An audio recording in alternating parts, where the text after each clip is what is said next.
নমস্কার। মুক্ত কণ্ঠের পক্ষ থেকে আমি আপনাদের কথা নিয়ে আমি আশীষ ঘোষ। আমি আপনাদের দুটো ক্লিপিং দেখাচ্ছি। এই দুটো ক্লিপিং দেখেই আপনারা বুঝতে পারবেন এই দুটোর মধ্যে তফাৎ কোথায়।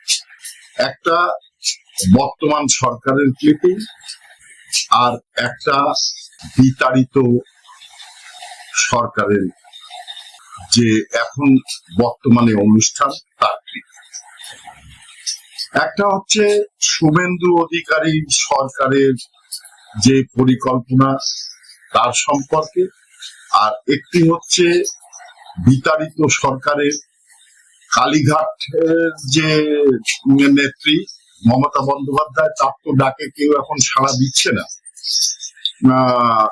বরং তার যে বক্তব্য মানে আমরা বেঈমান নই যে অনুষ্ঠান কুণাল ঘোষের নেতৃত্বে, মানে কুণাল ঘোষ এখন উনি বড় নেতা হতে চাইছেন, কারণ ওই ফাঁকা মাঠে গোল দেওয়ার মতন আর কি। এখন তো আর দলে কেউ নেই, শোভনদেব চট্টোপাধ্যায়ও পাত্তা পাচ্ছেন না। কুণাল ঘোষ এখন সেই ফাঁকা জায়গাটা দখল করার পরিকল্পনা নিয়ে এগিয়ে চলেছে। ওনার ডাকে যে সভা, সেই সভায় বক্তৃতা শোনার পরে এই কাউন্সিলর উনি কি বললেন শুনুন, আর উনি পদত্যাগ করলেন দল এবং পদ থেকে, পুরোটা শুনুন, তারপরে আবার বলছি।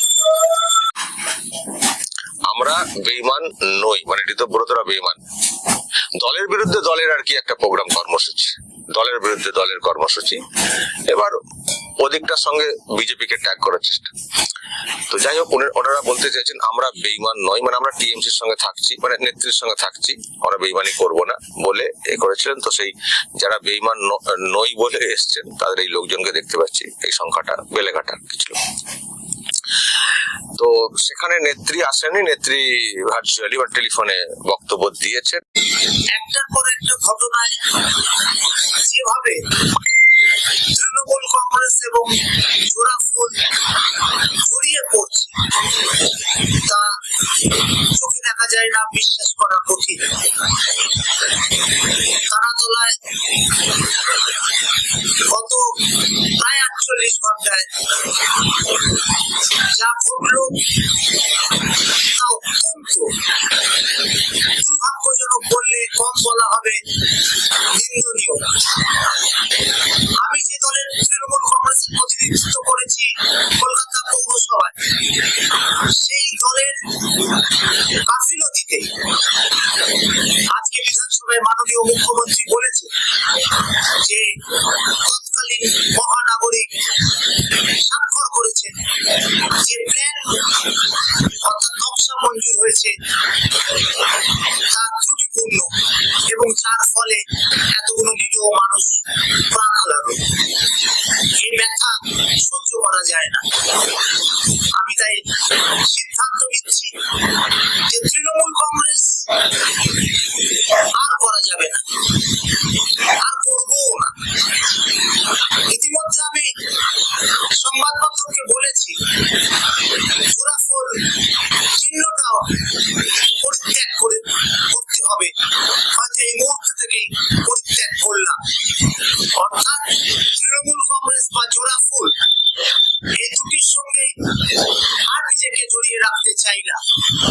কারণ যেভাবে পৌরসভা চলেছে গত 5 বছরে বহু ঘটনা ঘটেছে, শুধু একটা তারাতলা নয়, গার্ডেন রিচ ঘটেছে, আরো অনেক ঘটনা ঘটেছে। ফলে আমার বিবেক বলছে যে তৃণমূল কংগ্রেস এবং জোড়াফুল পরিত্যাগ করে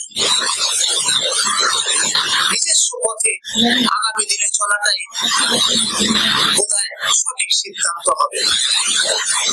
যাদের সাথে এতদিন দল করেছি সবাইকে ধন্যবাদ জানাই। এই যন্ত্রণার মধ্যে দাঁড়িয়ে শুধু একটা কথাই বলবো, যা করেছি ভুল করেছি, আগামী দিনে হয়তো তার প্রায়শ্চিত্ত করতে হবে। নমস্কার। এবার শুনুন শুভেন্দু অধিকারী কি বলছে একটু মনোযোগ দিয়ে শুনবেন। আয়োজকদের, স্বেচ্ছাসেবকদের প্রত্যেককে আমি ধন্যবাদ এবং কৃতজ্ঞতা জ্ঞাপন করি। আমরা যাদের কথা শুনতে এসেছিলাম শুনে নিয়েছি। আমরা যারা এই প্রজন্মের সংবিধানকে সামনে রেখে সাংবিধানিক দায়িত্ব পালন করছি, রাজনৈতিক কর্মী হিসেবে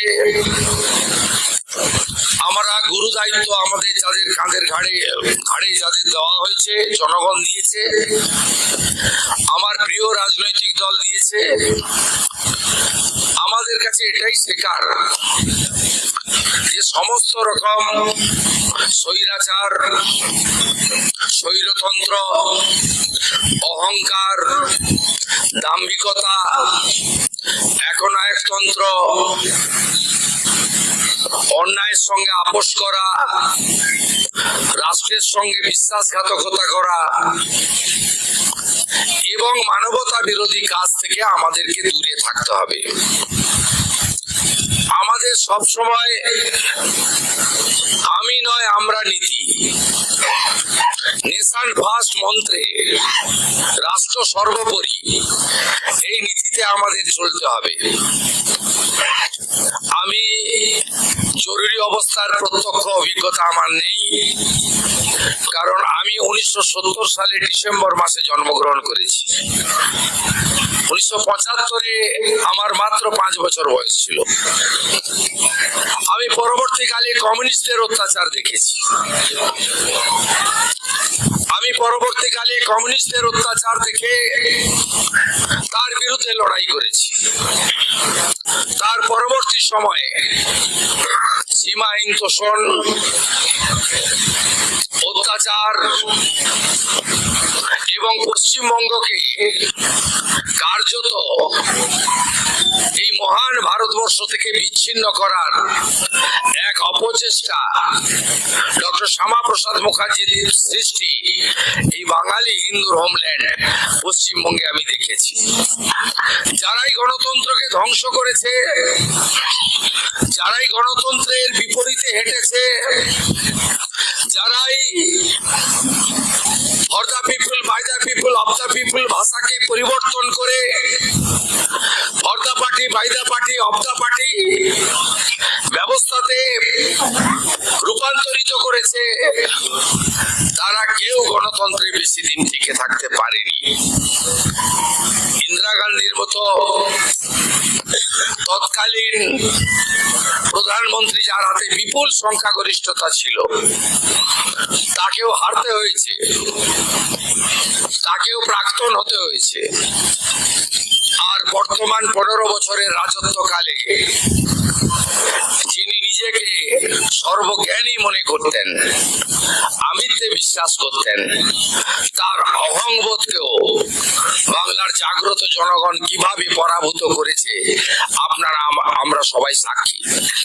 আপনাদের এই ভাই, আপনাদের এই সন্তান তুল্য এবং যারা আমার অনুজ, তাদের বন্ধুস্থানীয় শুভেন্দু অধিকারীর উপর আপনারা বিশ্বাস, আস্থা রাখতে পারেন।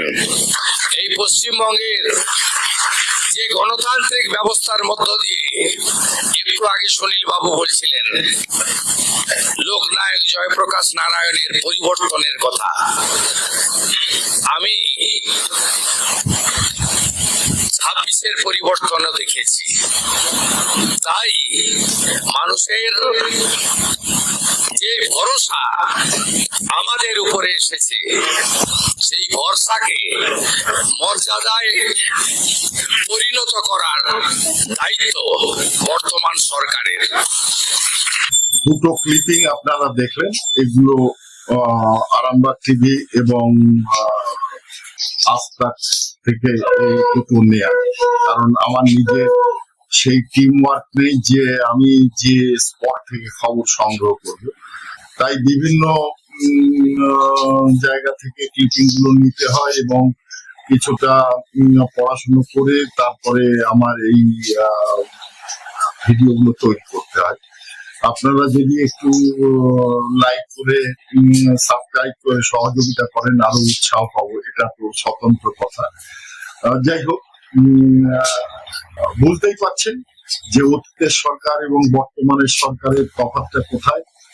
এই যে আরো একটা ছোট্ট ক্লিপিং দেখাচ্ছি, যেটা এই তারাতলায় যে দুর্ঘটনাটা ঘটেছে, এতে আগের সরকার কি করত, কেউ খোঁজ খবর নিত না, মারা যেত, তারপরে ওটা সাধারণ ঘটনা বলে চালিয়ে দেওয়া হতো।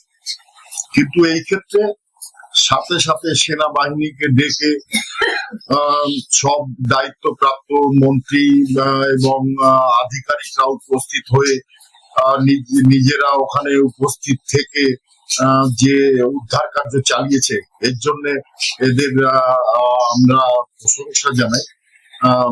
সত্যি এনারা যেভাবে পরিশ্রম করেছেন তার জন্য অনেক প্রাণ বেঁচে গেছে। যদিও এর প্ল্যানে ত্রুটি ছিল, যে ত্রুটিপূর্ণ এইরকম অনেক হাজারো ঘটনা আছে যেগুলো তৎকালীন বিতাড়িত সরকার পাশ করেছে, যে কারণে এই ধরনের দুর্ঘটনাগুলো ঘটছে এবং আরো ঘটবে। কারণ সবকিছু তো আর রাতারাতি বদলে দেওয়া যায় না। যাক, এবার এই ক্লিপিংটা দেখি। গতকাল ঠিক দুপুর বেলা 12:07 হুড়মুড়িয়ে ভেঙে পড়ে তারাতলার 3 তলাকে এই গোদাম। ধ্বংসাবশেষের নিচে চাপা পড়ে যান বহু শ্রমিক। খবর পাওয়ার পরেই আমরা দেখি একের পর এক মন্ত্রী তারা ঘটনাস্থলে যান। ক্রীড়ামন্ত্রী ইন্দ্রনীল খাঁ, স্বাস্থ্যমন্ত্রী শারদত্ত মুখোপাধ্যায়, পুরমন্ত্রী অগ্নিমিত্রা পাল তারা পৌঁছে যান। উদ্ধার কাজের প্রতি মুহূর্তের আপডেট নিচ্ছিলেন মুখ্যমন্ত্রী শুভেন্দু অধিকারী। দুপুর 2:30 নাগাদ মুখ্যমন্ত্রীর সঙ্গে কথা হয় মুখ্য সচিব মনোজ কুমার আগারওয়ালের। সিদ্ধান্ত নেওয়া হয় উদ্ধার কাজে সেনা সাহায্য নেওয়া হবে, আর সেই মতনই তড়িঘড়ি ঘটনাস্থলে পৌঁছয় সেনা, দমকল, বিপর্যয় মোকাবিলা বাহিনী। একেবারে যুদ্ধকালীন তৎপরতায় কাজ শুরু হয়। ভার্টিক্যাল ড্রিলিং করা হয়। ভার্টিক্যাল ড্রিলিং এর মাধ্যমে শুরু হয় উদ্ধার কাজ। কে কোথায় আটকে রয়েছেন তার হদিশ পেতে ড্রোন উড়িয়ে শুরু হয় তল্লাশি অভিযান। নাম উঠে আসে আসগারের এই ক্ষেত্রে। আর আপনাদেরকে জানাবো, তারাতলায় এই বিপর্যয়ে এখনো পর্যন্ত মৃত বেড়ে 7। সকালে উদ্ধার ঠিকাদার আসগারের দেহ। যে আসগারের নাম কাল থেকে বহুবার সামনে আসছিল, সেই আসগারের দেহ সকালে উদ্ধার হয়। ঠিকাদার আসগারের দেহ। হাসপাতালে ভর্তি আরো 22 জন। এবার নিশ্চয়ই আপনারা বুঝতে পারলেন আগের বিতাড়িত সরকার আর বর্তমান সরকারের তফাৎটা কোথায়। যাক, দীর্ঘায়িত করছি না। ভারত মাতা কি জয়, জয় হিন্দ, জয় শ্রীরাম।